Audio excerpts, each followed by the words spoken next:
Mammograms? I don't think so. It is Breast Cancer Awareness Month. Breast Cancer Awareness Month here in October 2012. And we like to bust myths here. If you get a mammogram, one of the things that they recommend you do is have a mammogram that has computer-aided detection equipment built-in, software built into the mammogram. This is ostensibly, it's supposed to be able to help the radiologist detect breast cancer sooner than he could with his own eye. Really, though, it's about as helpful as a kick in the teeth, because according to a new study of more than 1.6 million mammograms given between 1998 and 2006, CAD doesn't detect more cancers or save more lives. What it does is cause false positives to shoot up, which makes more mammograms necessary, which then actually makes the doctor look good, or it makes the patient feel better because you get a false positive because the software doesn't work. The radiologist doesn't know it doesn't work. Every time they order a mammogram, they get more money. So a woman goes in for one mammogram, gets a false positive. She's horrified. She's got breast cancer.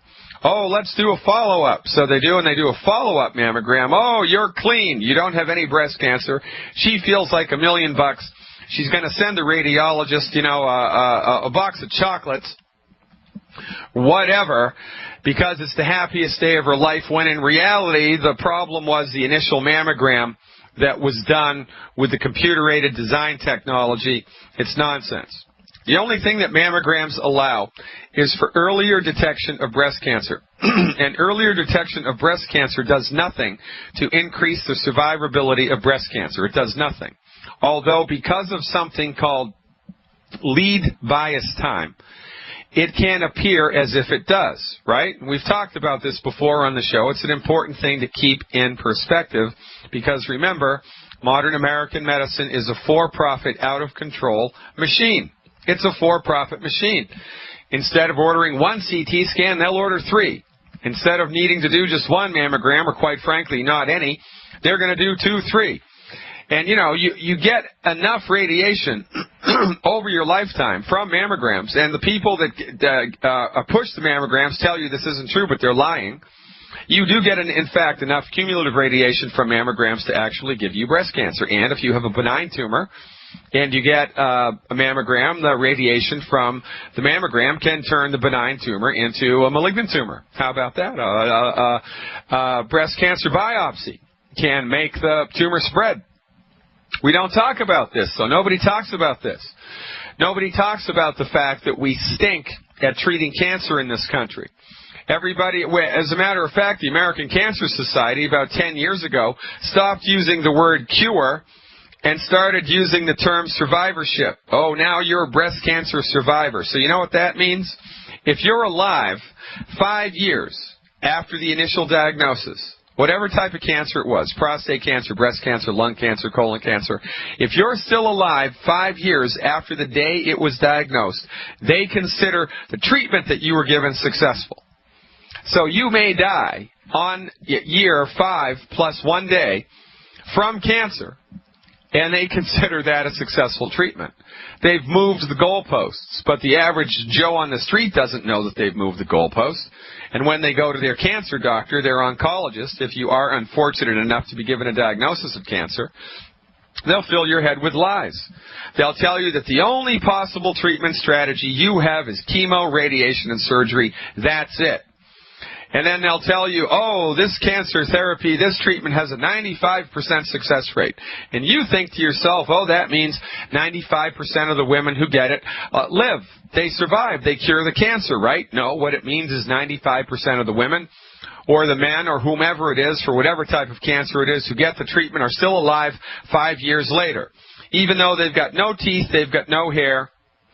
They've had a hole burned in their vaginal wall from a radiation to their prostate to their rectal cancer. They've had 3rd or 4th degree internal burns caused by the radiation. They've had all kinds of negative reactions to the chemotherapy. Their teeth have fallen out. Can't pee, can't sleep, need anxiety medication, need antidepressants. need medications to pee, medications not to pee, medications to fall asleep, medications to wake up, all post-chemo radiation and surgery. They don't put any of this into the statistics. There's no talk about quality of life because they do not give a damn. They do not give a damn. And there should be a law, quite frankly. My mother died from ovarian cancer. My best friend died from pancreatic cancer. I was with them when the oncologists prescribed their ridiculous treatments, and both of these people bent over and took it against my better judgment. You know, it's a problem here. My mother died not from the cancer, but from the side effects of the chemotherapy and the radiation. My best friend. This is not good, ladies and gentlemen. You know, let's say that we had an outbreak of hand arthritis, and it was bad.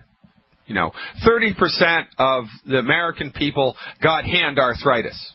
Oh, and it's bad. We're losing the workforce, right? All this arthritis in the hands, it's a big problem. Well, one treatment for hand arthritis is to cut off the hand. No more hand arthritis, right? Well, what do they do for breast cancer? They cut off the breast. And quite frankly, if you test positive for what they think is the breast cancer gene, the BRCA gene, which from our way of looking at things isn't a gene. It's a damaged chromosomal region which has been misinterpreted as a gene. It's a damaged chromosomal region which has been misinterpreted as a gene. When you do test positive for the supposed BRCA gene, they want to cut your breasts off preventively. I had a colleague at the Naperville Chamber of Commerce. They told him, this was a man. They told him he had the BRCA gene and that they wanted to cut both of his breasts off so that he wouldn't get breast cancer. They actually told him this. He asked me what to do. I told him to go tell the doctors to pound sand. But, you know, you don't know what you don't know. And I guess, you know, since we've all been brainwashed for the last 50 years by radical mastectomies, and everybody knows at least one person in their life who's had a radical mastectomy, you don't want to offend the person and say, what a freaking idiot your doctor was for doing that. Well, you know, you can make the argument that it does in fact save lives. And, well, it does. But it's a juvenile, unbelievably radical, disfiguring treatment, and it is par for the course as a testament to the lack of power that MDs have in being able to understand the causative factors of cancer and come up with a cure. So rather than figuring out what causes cancer and developing therapies that actually cure it, they just hack off the breast. The rationale being, well, you have breast cancer because you have a breast. Well, no, that's not how it is. But that's what they would like you to believe. And we have gotten used to this. Now, is it better to have your radical mastectomy than to die from cancer? Yes, it is. But is that a sophisticated cure for cancer? No, it's not. It's an old-fashioned, juvenile, archaic, outdated, dangerous cure, dangerous treatment for cancer. You know, so the roof, so you have a wall in your basement that has mold. So one treatment for that is to bulldoze the wall. Just knock it the hell down. Knock the whole darn wall down and then put up another wall made out of something different. You know, no more concrete. Some plasticine wall. We're going to put up a plasticine wall. It's going to cost thousands of dollars, but that's what we have to do, boys, to fix the mold. Well, no, what we have to do to fix the mold is find the source of the mold and fix it. Find the source of the water that's causing the mold, get rid of it, and fix it. You need to clean up the swamp, drain the swamp. Not just try to napalm all the mosquitoes in the swamp. Just clean the swamp up, there won't be any more mosquitoes. Mosquitoes need a swamp in order to live. Tumor cells need a particular environment of the body in order to thrive. You don't get breast cancer because you have a breast, but your MD would like to convince you of this. And, you know, we're settling for mediocrity. Again, I rest my case. Breast cancer treatment, as delivered by conventional medical professionals, is a living, breathing testimony to the fact that your MD is a Machiavellian minister of mediocrity. A Machiavellian minister of medical mediocrity. And it's dangerous. And we have gotten lulled by their siren song We've gotten lulled by the direct-to-consumer ads on TV every night. Oh, talk to your doctor. Ask your doctor. Your doctor knows best. Ask your doctor. Your doctor knows for sure. Ask your doctor about AstraZeneca. Ask your doctor about Cialis. Ask your doctor about taking a machete and hacking your breasts off. Yeah, that's an okay treatment. So, it's better to have that than to die, but quite frankly, after $600 billion of research, you would think that we would have a leg up on this condition. By the way, 200 micrograms of the mineral selenium, 200 micrograms of selenium reduces the occurrence of breast cancer by 82%. 82%. That was published in the Journal of the American Medical Association in December of 1998. December of 1998, that's 14 years ago. It's unbelievable. Instead of putting our research dollars on effective preventive treatments, we give all the money to radical mastectomies and mammograms and CT scans and MRI, breast MRI. That's the new thing now, breast MRI. Costs $500 for one breast MRI. Let's have 10. Let's get a baker's dozen, why don't we? Ladies and gentlemen, the more you interface with conventional pharmaceutical-centrist, for-profit, medical, Machiavellian ministers of mediocrity, the more you want to throw up. And not just a little bit in your mouth, but all over the dining room table, for goodness sake. The best thing that you can do in your life if you have a chronic health condition is fire your MD. Do not listen to a thing that they say. Stop giving them your money. Stop giving them your trust. Stop giving them your time. And stop giving them your respect. I'd like to read to you now an excerpt from an article in the Daily Beast. This was published 3 years ago. And November 19th, 2009, the Daily Beast. You can look it up online by Pat Wingert. Remember, this was 3 years ago. Most adult women, and I quote, most adult women know a woman in her 40s who was diagnosed with breast cancer and died. So the news this week that mammograms and self-breast exams do little to protect women under 50 against breast cancer, and that doctors have nothing new to offer in their stead, feels like a real slap to women who have been diligently doing everything they were told to do to protect themselves. Right? So in 2009, they did a cancer study. Here we go. Let me read on. We spent 20 years telling women to be very afraid of breast cancer, and that they could save their lives through early detection, says Cindy Pearson, Executive Director of the National Women's Health Network. But in fact, the evidence has been mounting since 1992, when a Canadian national breast cancer study concluded that mammograms had no effect. Mammograms had no effect on the mortality for premenopausal women 40 to 50 years old. Scientists have long known that mammograms become more effective after menopause. The initial recommendation to begin mammograms at age 40, made in 1983 by the American Cancer Society, was based on a documented rise in breast cancer rates, not because of compelling data that mammograms were highly effective for the younger age groups. You've got to be kidding me. Another slap in the face for women. They have been misled. They have been misled all of the time. And it goes on.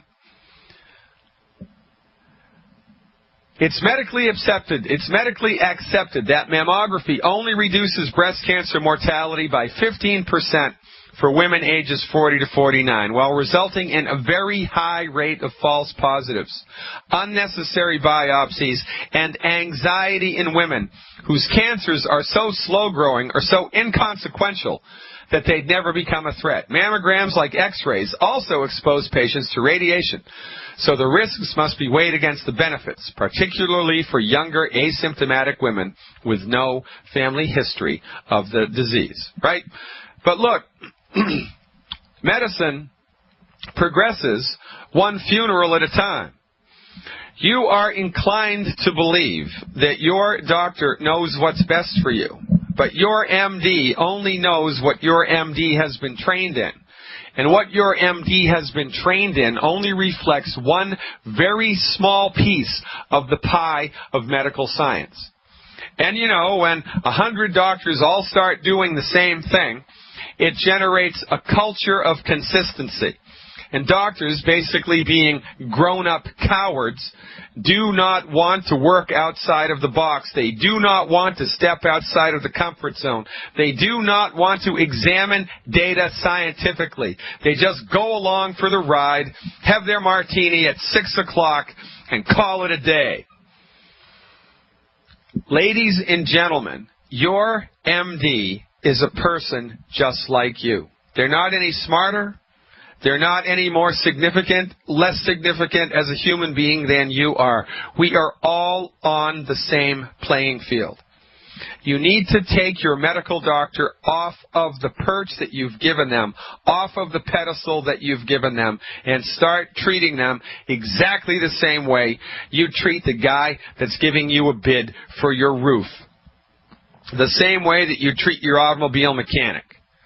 Now, in my book, The MD Emperor Has No Clothes, which is available now as an ebook, you can download it for $9.99 in 2 minutes from Amazon.com. Follow the links to buy my book at FireYourMDNow.com, my website, FireYourMDNow.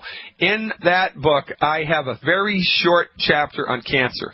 The reason that I put that chapter in there is because of the 10 questions that I want every cancer patient to ask their oncologist. 10 questions.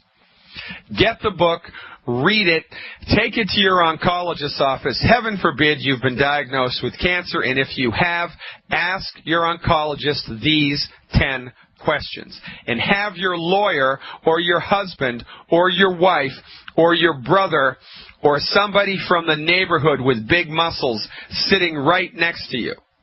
You need to start backing yourself up. You need to stop becoming intimidated by these people. Ask your doctor these 10 questions and watch his or her head pop off of their shoulders. Take back your health, ladies and gentlemen. Nobody's going to do it for you. You are hired. Sue is calling in, I believe, with a testimonial. Sue, welcome aboard. Hi, Dr. Glidden. I have a testimonial. I called you back in the end of July. I was on thyroid medicine, levothyroxide, and I had osteoporosis. And you had given me total toddy, cal toddy, selenium, EFA, glucogels. I am now off my levothyroxide. I can hop out of bed. I forgot how I felt. I mean, I feel like I used to feel, but I forgot how I used to feel. That probably sounds kind of stupid, but, you know, I just feel great, and I just had to call and say thank you, and what's my maintenance dose? All right, Sue, you're the greatest. Now, listen, have you had another bone scan since you've been on my program? No, I haven't. All right. And were you experiencing any type of arthritic pain or pain in your joints or bones or restless legs at night in bed or anything like that? My back was really starting to hurt me, and my legs once in a while were kind of restless, but mainly it was my back. I have no joint pain. My back does not hurt. I get up like I used to when I was 20. All right, so before you started talking to me, on a scale of 1 to 10, with 10 being, you know, take me to the hospital now, where was your back pain before you talked to me? Probably about an 8. An 8. And how long had it been an 8? For how many years? Oh, my gosh, probably 4. And how long did it take? Now, where is the pain now on that same scale of 0 to 10? Where's your back pain now? I have no pain. So it's a 0. I have no pain. My knees don't ache. My back doesn't ache. My arms don't ache. I can lay on my side. It is totally incredible. I mean, I am so sold on longevity that, I mean, I could sell it to everybody. I mean, honestly, you know, when you truly believe in something, you can really sell it, and I could really sell it. Well, this is the thing, and this is why Dr. Wallach, in his wisdom, set longevity up as a networked business, right? I mean, think about it. He could have sold his longevity stuff over the counter at the health food store. He could have had a line of nutritional supplements direct to physicians only, right? He could have sold it on the Home Shopping Network. He could have done anything that he wanted with the vitamins. But instead of going the conventional route, he decided to go the networked business route. And the reason that he decided to do that was because of people like you. Because everybody in this country, Sue, is suffering the same way that you suffered. Now, you know, no doctor consultation fee, no insurance copay, no expensive lab work necessary, no diagnostic stuff necessary. You called up, told me what you had. I told you without looking at any of your blood work, any of your lab work, any of your health history, just knowing what you spoke to me about in 2 or 3 minutes over the phone, told you a medical nutrition program that was designed to support and promote your body's ability to heal itself. A science-based, clinically verified medical nutrition program, the intention of which was to support and promote your body's ability to fix itself. And that is exactly what happened. Now, this is why, and by the way, thank you for calling. Thank you, number one, for trusting me, right? Thank you for trusting me a couple of months ago, because you don't know me from Adam, right? You don't. No, you don't know me from Adam. But you did what I told you to do, and you took it on faith, and look what happened, baby. This is why longevity is so successful, folks, because it works. Why does it work? Because longevity's formulations are informed by $25 million of federally funded research and 30 years of clinical experience by a licensed naturopathic doctor. There is no other nutritional company in the world that has Dr. Wallach. There is no other nutritional company in the world that has Dr. Wallach's recipes, and that is why his therapeutics eclipse everybody else's. Somebody has to be number one. Longevity is number one. And when, like Sue, you get a remarkable experience like this, by the way, which most people do. It's the majority of people who get on board with our nutritional supplements that have not just a little bit of improvement, but a remarkable improvement. When you have a remarkable improvement, what do you want to do? You want to tell everybody in your life about it. You're not going to shut up about that. Oh, my God, my back pain is gone. I'm sleeping through the night. I have energy like I used to 20 years ago, 30 years ago, 40 years ago. I can't believe it, and none of it's drugs. None of it's drugs. It's all good stuff. It's all stuff that my body needs. This is the best thing since the sterile technique. You got to be kidding me. This is awesome. That's exactly how it's going to be. You're going to tell everybody in your life about this. You're going to tell strangers about this. You're going to walk up to somebody at Walmart that's hobbling along on a walker. You're going to stop them in their tracks, and you're going to say, listen, I know a doctor nominated for the Nobel Prize that says you don't have to suffer with that. If I lend you this CD, will you listen to it? This is what we teach people to do, and this is why Dr. Wallach, in his wisdom, chose to set longevity up as a network business, because we are not going to try to fight Big Pharma. We are not taking on that Goliath. We're not going there. We're going to go the other way. If Goliath is in the north, we're going south. If Goliath is in the east, we're going west. We're not going to give one hoot about Goliath. We don't care about the pharmaceutical industry. We don't care about the medical monopoly. We don't care about how the Big Pharma has taken over modern American medicine. Why? Because it's still a free country, and you get to stop using them. So this is what we encourage. Stop using the pharmaceutical industry. Stop going to the medical doctor. Become a longevity person instead. And when you get a remarkable experience like Sue did, we will pay you. We will pay you to spread our message of health recovery through medical nutrition. Now, how many people do you think there are in the world like Sue? Hundreds of thousands, probably millions. There's 75 million people in this country. There are millions of people like Sue, some not as bad, some a lot worse. Everybody needs your help, ladies and gentlemen. Who is sick in this country? Throw a stick. Who is overweight in this country? Throw a stick. who is taking 5 or 6 different prescription medications just to get through their day. Throw a stick. Everybody in this country is your potential customer. Everybody needs your help. There is somebody in your neighborhood that went to bed last night praying to God for a solution for their health care, praying to God to end the pain, praying to God there must be a better way. I know there's a better way. My God, I just had my 3rd knee replacement. My God, they just increased my pain medication again. My God, they just increased the insulin again. When will it end? When will it end? God, help me. There are people in your community suffering needlessly. They need your help. I've said it before, I'll say it again. It's becoming one of my favorite phrases. You, as a longevity member, are the last best hope that your community has for living a long, healthy, and wealthy life. A long, healthy, and wealthy life. It's down to you. The pharmaceutical industry has let us down. The MDs don't know what they're doing. They've basically become shills for the pharmaceutical industry. Practical, objective, scientific medical thought went out the window about 50 years ago. Your medical doctor does not own medical science. Your medical doctor only knows what they've been trained in. And what they've been trained in is the reductionistic use of synthetic pharmaceutical medicines, the intention of which is to manage your illness. If you're down with that, God bless you and have a good life.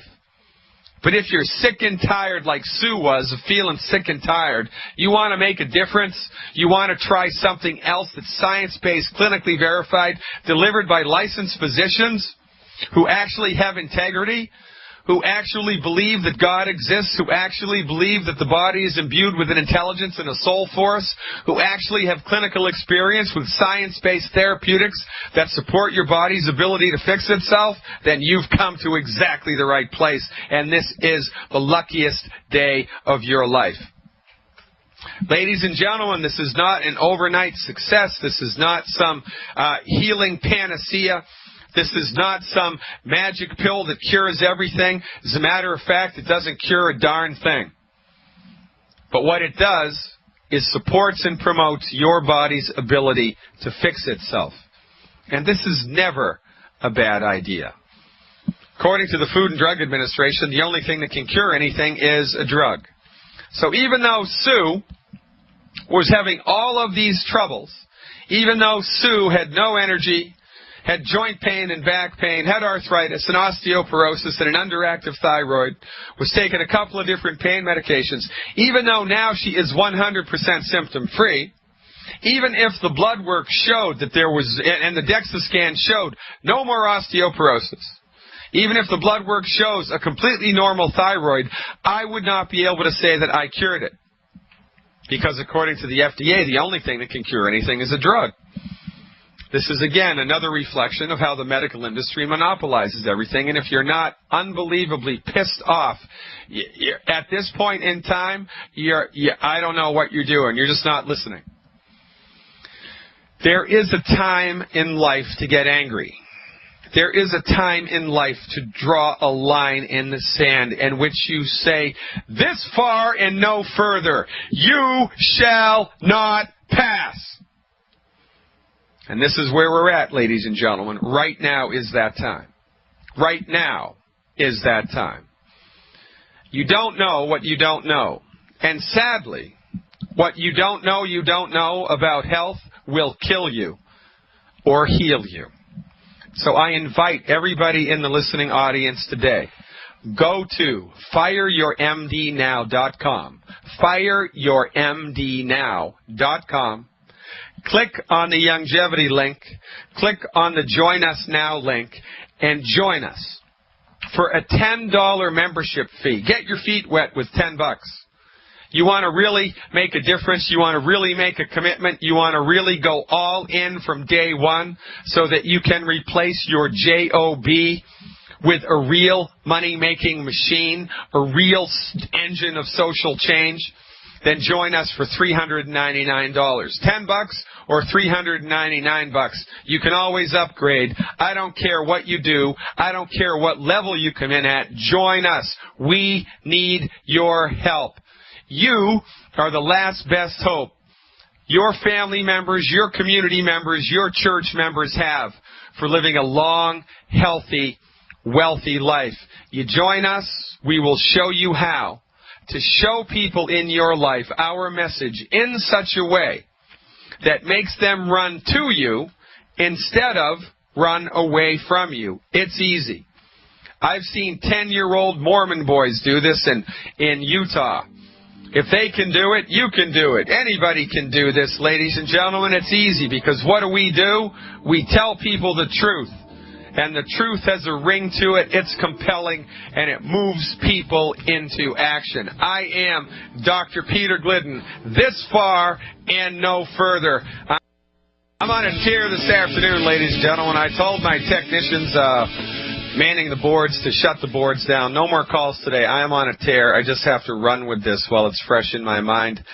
Sue, you got me all fired up. I appreciate your testimony. I appreciate your trust. I appreciate your dedication to longevity. Now get out there and show this message to everybody in the world. So look, let's talk about this BRCA gene, all right? Because there's a lot of misinformation about this. And quite frankly, we've been so dumbed down by the educational system in this country and by the fluoridation of the water for the last 50 years that it's hard for us to know our right hand from our left hand, let alone have any cognitive, intellectual understanding of genetics, even if it's, rudimentary genetics. Quite frankly, most people on the street hear the word gene, the part of their brain that, feels intellectually inferior starts to quiver like a bowl full of jelly. All a medical doctor needs to do to assert his or her authority over you is mention the word gene or genetics a couple of times, and you go babbling into the corner like a little schoolgirl. Right? So let me give you, let's let the schooling begin, shall we? Let's let the schooling begin. I'm reading this right off of the American, breastcancer.org. Breastcancer.org. Here's what it says. About 5 to 10% of breast cancers are thought to be hereditary. Thought to be hereditary. It doesn't say they are hereditary. It says they are thought to be hereditary. So it is presumptive that they are. Okay? Now, it says most inherited cases of breast cancer are associated with two abnormal genes, the BRCA gene 1 and the BRCA gene 2, the breast cancer gene 1 and the breast cancer gene 2. Everybody has BRCA1 and BRCA2 genes. Everybody has these genes. The function of these genes is to repair cell damage and keep breast cells growing normally. But when these genes contain abnormalities or mutations, the genes don't function normally and breast cancer increases. Okay? You got it? If the BRCA gene has been mutated, the chances of cancer go up. Now, that's where the conversation ends. And by the way, 85% of women who have breast cancer have no BRCA gene. I mean, it's unrelated. It's unrelated. So we're only talking about a very small subset anyway. Why there's all this interest in the BRCA gene is nonsense. I think it's a smokescreen, quite frankly, to keep people feeling inferior, to keep people thinking that the doctor is God because, the doctor knows all about genetics, right? Well, no, they really don't. So it's not the BRCA gene, it's a mutation to the BRCA gene. Now, what causes the mutation? Well, the scientists don't care. The MDs don't care what causes the mutation. It's there. From our point of view, what causes the mutation to the gene? Lack of nutrition. Dr. Wallach proved in 1972 that a selenium deficiency causes chromosomal damage, which causes cystic fibrosis and muscular dystrophy to happen. Cystic fibrosis is caused by a nutrient deficiency in the blood of the pregnant mother, which then causes the genes to grow abnormally. Because, as you know, the gene, the genetic material in your body, guess what it's made from? By the way, did you know your DNA is made from sugar? Did you know that? It's called DNA, right? Deoxyribonucleic acid is what your genes are made from. Deoxyribonucleic acid. The ribo in deoxyribonucleic acid stands for ribose, which is sugar. Your genes are made from sugar. Oh, I thought sugar was a big bad bugaboo. Well, you've been played. You've been lied to. It's not. Sugar's your friend. You couldn't bat a freaking eyelash without sugar. But according to your medical doctor, oh, sugar's the Antichrist. Oh, that high fructose corn syrup. It's not sugar that's the problem. It's how much sugar is in your diet, and more specifically, the lack of essential nutrients. If you don't have enough essential nutrients, things are going to start to break. Maybe it's your bone that breaks. Maybe it's your joint. Maybe it's your liver. And maybe it's your chromosome. Ladies and gentlemen, fire your MD now. Join us at Youngevity. Take your nutritional supplements. Change your diet. Live long and prosper. I'm your steadfast advocate for health, Dr. Peter Glidden, thanking you for tuning in today and every day. Tell everybody in your life about this radio station, and I will see you tomorrow, 4 p.m. Central Time.